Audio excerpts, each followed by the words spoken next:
Começa agora mais um episódio de Palavra Encenada. Desejo a você uma boa escuta.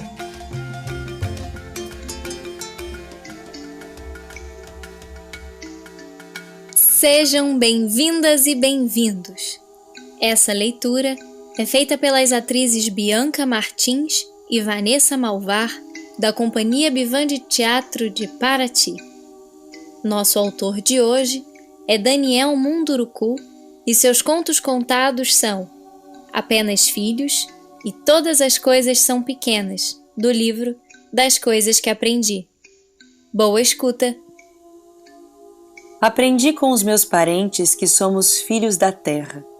Ser filho é ter uma atitude cuidadosa com a mãe que nos enche de dádivas e alegrias. A mãe que nos dá o alimento que nutre nosso corpo com sua energia cósmica, que nos dá os remédios que curam o corpo das enfermidades que o assolam quando há quebra de harmonia, que nos dá o aroma que perfuma nossos dias, que nos brinda com o nascer e o pôr do sol, espetáculos que embriagam os olhos. A mãe não esquece uma única necessidade nossa e nos preenche com os seus círculos de saberes. Nada escapa ao seu brio maternal, que não abre mão de ensinar, maravilhar, entristecer, alegrar, alimentar, enaltecer. Tudo é de graça e ela só exige que sejamos agradecidos e harmonizados com o universo. O que mais me surpreende é que a gente não precisa ter consciência disso. Assim como a Mãe Terra se dá gratuitamente, nós também não precisamos ficar escravos de nada. Temos apenas de viver as dádivas como parte do nosso processo pessoal. A consciência nos obriga a criar conceitos a respeito do ser, mas o ser é. Somos apenas filhos. Filhos não precisam justificar sua filiação aos pais. Ou se é filho, ou não se é filho, ponto final. Com a Mãe Terra é assim também. Somos filhos de apenas filhos. Ser filho significa ter uma ligação que nos prende como uma linha invisível. Dádivas e graças. Basta isso. Quando eu era criança, meu pai me ensinou a conversar com a madeira. Ele era marceneiro dos bons, um maestro que sabia conduzir pregos e parafusos para os lugares certos. O resultado era um conjunto de móveis bonitos que decoravam apartamentos e casas de diferentes lugares. Ele me ensinou a martelar o prego sem medo de machucar os dedos. Tinha o jeito certo de segurar o martelo e conduzi-lo à cabeça do prego. Era algo harmonioso. Ele dizia que a pessoa que segura a ferramenta tem de se sentir parte dela, e ele era bom nisso. Muitas vezes, eu o observei absorto na sua tarefa artesã, medindo cada milímetro da madeira para não haver erros. A pessoa não compra um objeto apenas pela beleza externa. Ela sente a energia de quem o confeccionou, dizia ele sem pestanejar. Tudo isso para me mostrar que o ofício bem praticado não nos torna ricos de bens materiais, mas é uma maneira de retornar ao seio da Mãe de todos e aos talentos que ela nos proporcionou. Saber ser um bom profissional, um estudante aplicado, companheiro dedicado e um filho consciente são maneiras simples de nos colocarmos no coração da Deusa Mãe. O importante é nunca nos esquecermos de que somos filhos de uma mãe dadivosa. Meu avô se chamava Apolinário.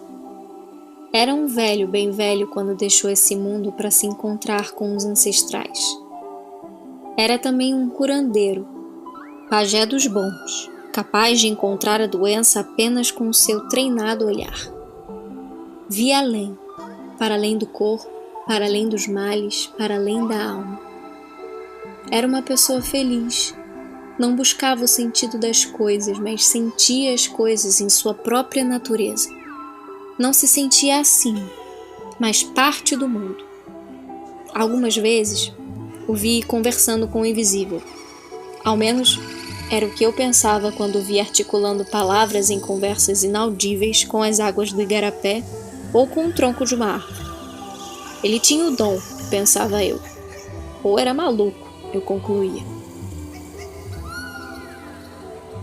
A verdade é que, na inocência de minha infância, compreender como um velho, sendo bem velho, podia ainda conversar com árvores e rios. Eu sabia que isso era coisa de criança, e talvez por isso acabei achando que os adultos não poderiam agir daquela maneira. Engano meu. Meu avô era um ser desse mundo adulto, resolvido, completo. Descobri isso mais tarde, quando ele mesmo me ensinou um pouco das coisas que sei. Era um professor que não precisava das palavras, embora as usasse muito bem. Seus gestos eram milimétricos e sua atitude perante a vida sempre inspiradora. Andava pequeno, leve, curto. Não tinha a pressa da juventude. Era o senhor do tempo. Falava da vida e da morte como algo natural. Não tergiversava sobre temas difíceis, mas procurava entendê-los no fluxo natural da vida. Era, enfim, um sábio. No cumprimento de sua função de avô, nos reunia os netos para contar as verdades que moravam em seu coração. Contava histórias, cantava canções, dizia preces, sempre nos motivava a observar o tempo como aliado e alertava nossos olhares para as coisas simples. Ver o simples é mais difícil que ver o complicado, dizia ele. Em noites sem lua, contava as estrelas do céu e as decantava para nós.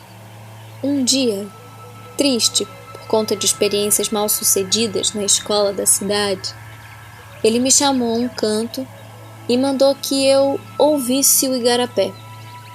Levei um susto danado. Igarapé não fala, pensei eu. Engano meu. Ele não falava comigo porque eu não queria ouvi-lo. Dependia do meu querer. Meu avô insistiu.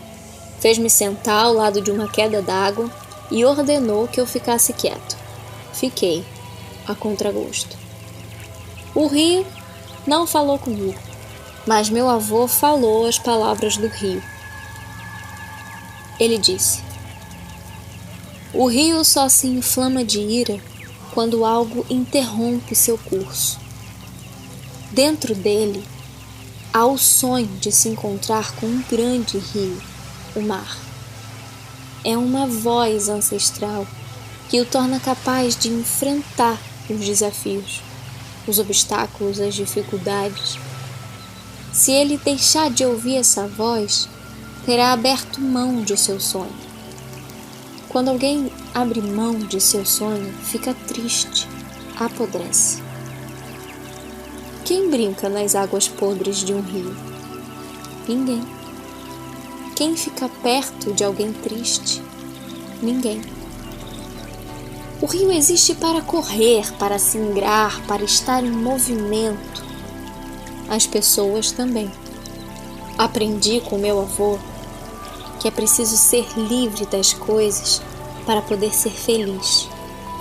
Ser livre das coisas não é abrir mão, mas saber seguir ao lado delas. É não desprezar as coisas ou ignorá-las. Ninguém pode abrir mão da natureza, nem da de fora, nem da de dentro. O igarapé não abre mão de ser o que é, simplesmente é, sente-se parte. Foi o que ele nos ensinou. Hoje, mais curtido e aliado do tempo, procuro rememorar os saberes do velho avô sempre que me deparo com as dores da vida. Faço isso para não perder a completude da vida que me foi dada e para não ter medo dos obstáculos que aparecerem, para não me esquecer de me movimentar em um mundo que me quer egoísta e ególatra, para não esquecer minha natureza, meu lugar no mundo, e para não esquecer as sábias palavras do velho Apolinário, que sempre nos lembrava que para ser feliz nessa vida, só é preciso recordar duas máximas quando a vaidade quiser imperar sobre a simplicidade. A primeira: nunca se preocupar com coisas pequenas. E a segunda: todas as coisas são pequenas.